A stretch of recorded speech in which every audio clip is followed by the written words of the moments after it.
Volkswagen seems to have taken the marketing budget and spent it on the inside of the 2026 Tiguan, because now this thing is quilted leather, real wood, more power, less weight, and a price tag that says entry luxury, which is ambitious for a brand whose name still translates to people's car. So the suspension is about to testify, and that is really the whole episode. VW may have solved the content problem, but the question is whether they solved the dynamic problem.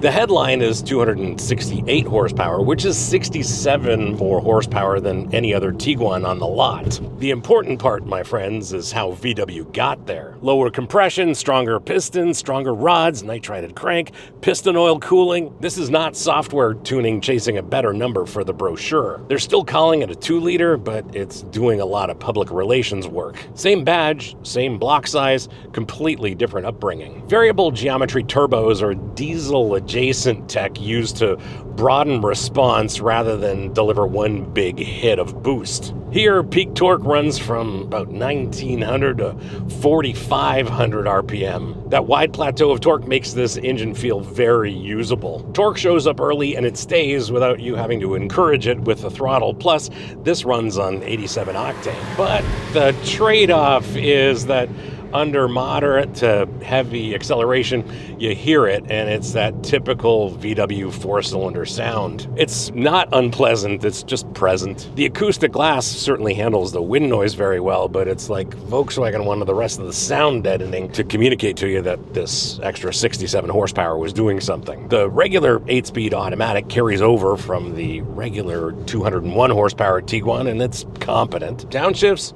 they're smooth, but they're not particularly urgent. And when the road gets interesting on corner entry, rev match downshifts are more polite than they are aggressive. In sport mode, which is how I like to drive this Tiguan, it will hold gears aggressively through corners just the way I like it. In normal driving, ask for a quick kickdown, and there's just a little bit of a delay, like the drivetrain is having a debate before it delivers that shift. Paddle shifters should help, and they do in a certain degree, but these are very short throw paddle shifters and not that satisfying to use. Especially with this additional power, I would love more positive feel from these shift paddles. The 4Motion all-wheel drive system can send up to 50% of torque to the rear axle, and VW says the system moves torque around before wheel spin happens. One interesting thing that happens when grip is different from side to side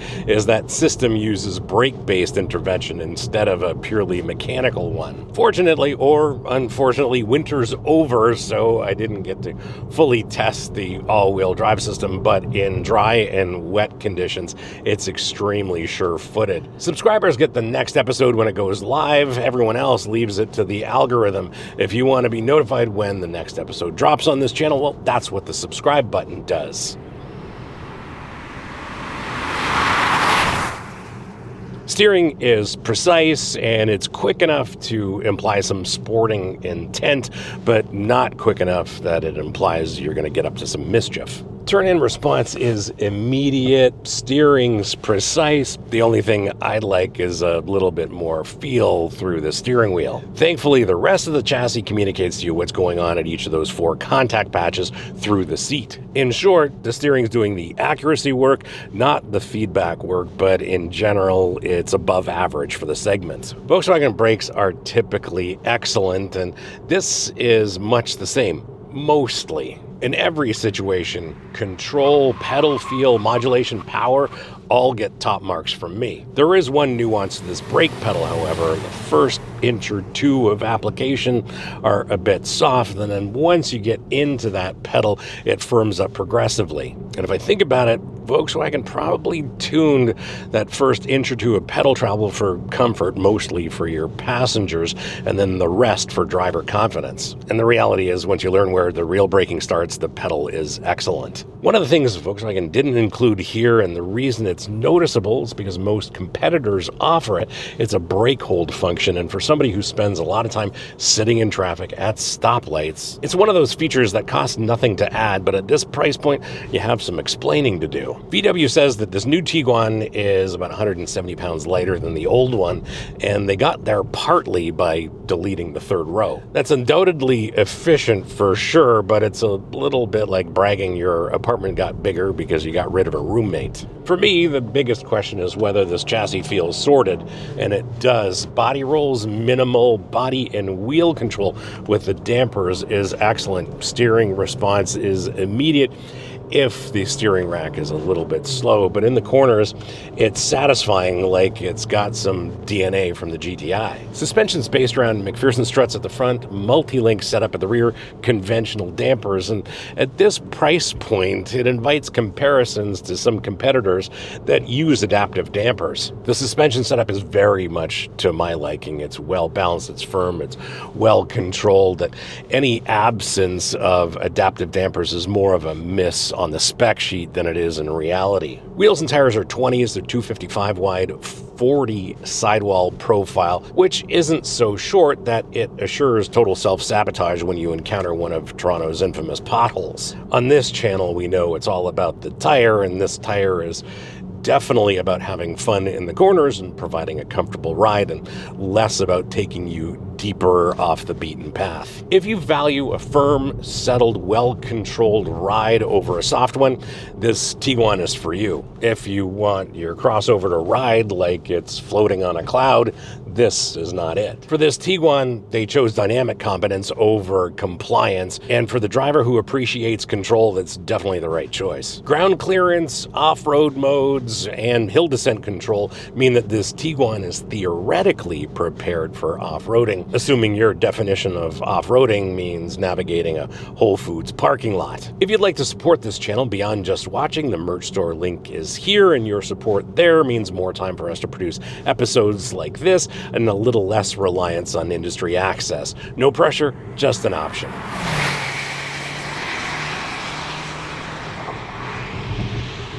These seats are the first place this particular trim makes a case for itself. Perforated leather, diamond quilting, power adjustment, lumbar, memory, heating, ventilation, massage. If you're going to ask someone to spend $44,000 on a Volkswagen crossover, this seat is not the dumbest place to start your argument. Physical buttons are back on the steering wheel, and the shifter is here on the column, which cleans up the console for more space, and that is a good thing.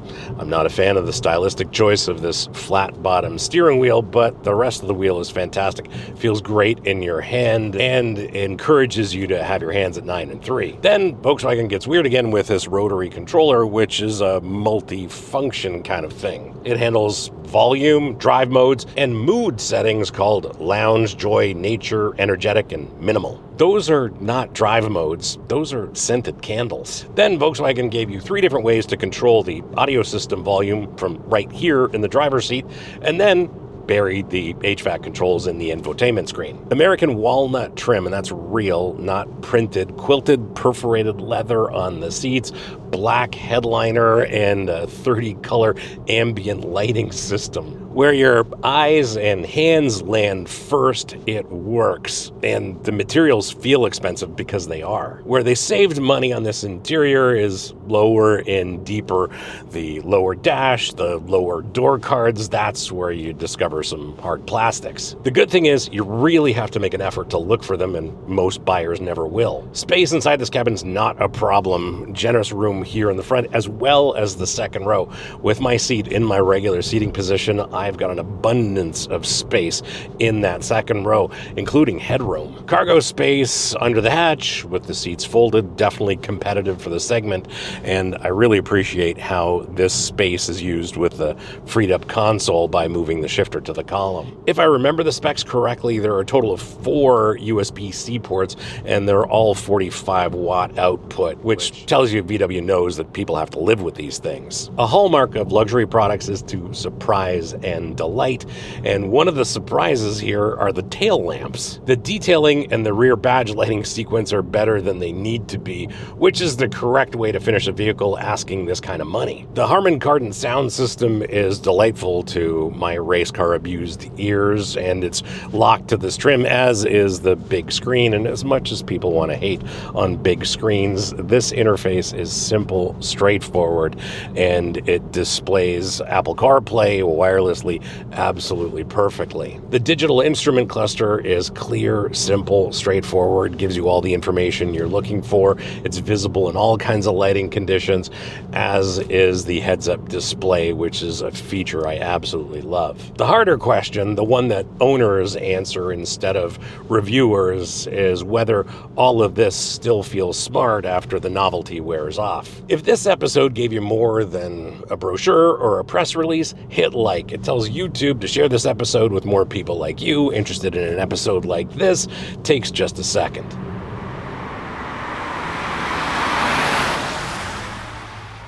That's what the Tiguan Turbo told me after a week behind the wheel. Here's what owners have to say after the new car smell has faded, and they're not concerned about the hardware. We went through owner forums and subreddits to see what people are finding after months, not days, and this is worth more than any press release because premium cars are not judged on first impressions alone. The biggest owner story is not the engine, not the interior, not the feature list. It's the software. Owners across multiple forums report wireless CarPlay dropping mid-call, infotainment screens going black, and parts of the advanced driver assist suite disabling themselves without warning. To be fair, I've spent a lot of time behind the wheel of this particular Tiguan, and I've experienced none of those issues. Everything has worked flawlessly for me.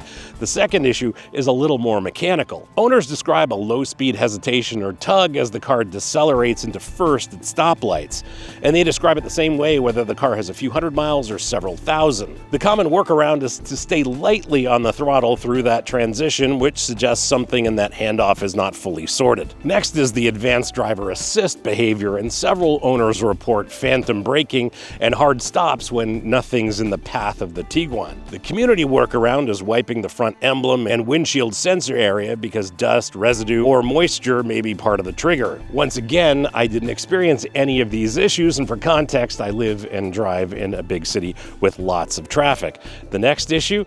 Checking your oil. Owners report there is no dipstick with oil level monitored through the infotainment system, which would be a neat bit of modern packaging if it were not the same infotainment system that some owners also describe as going black from time to time. The ownership pattern is clear, and the sentiment seems to be that if the software were as well finished as the hardware, owners would describe their Tiguans as the perfect crossover. If you own one of these or have some quality seat time in one of these, let me know what I got right and what I got wrong in the comments, because real-world owner intel is much more valuable than anything I can learn in a week-long press loan, and I always read those comments.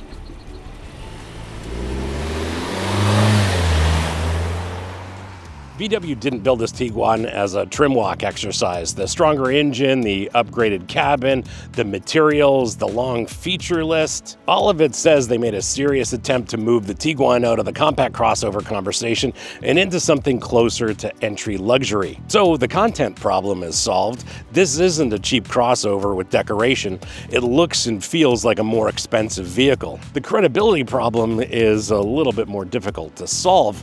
The dynamics, the steering, the braking, the handling, all make the case in VW's favor. But according to owners, the software's not quite there yet, and software is part of the promise. The buyer for this is not cross-shopping a CR-V or a RAV4. It's the person who wants RDX or GV70 level content, power, and curb appeal without paying the full badge tax. VW built a vehicle for that buyer and then parked it in a showroom that still carries mainstream brand assumptions. And that decision shows a lot of confidence on VW's part. I think the old Tiguan was something that people ended up with. This Tiguan is trying to be a crossover that people choose, even if it doesn't cost what the name promises. I mean, Volkswagen still means people's car. Perhaps it just costs more to impress people these days. This Tiguan Turbo makes more of a case for itself than the badge does. The hardware and this interior has earned its price. If the software catches up with a couple of updates and makes it just as good as the rest of this Tiguan, this may be the perfect entry-level luxury crossover. That's the Tiguan Turbo. Subscribe if you want to see more of these. Don't if you don't. Comments are open if you disagree, and if you'd like to support the channel, the merch store link is here. See you on the next one.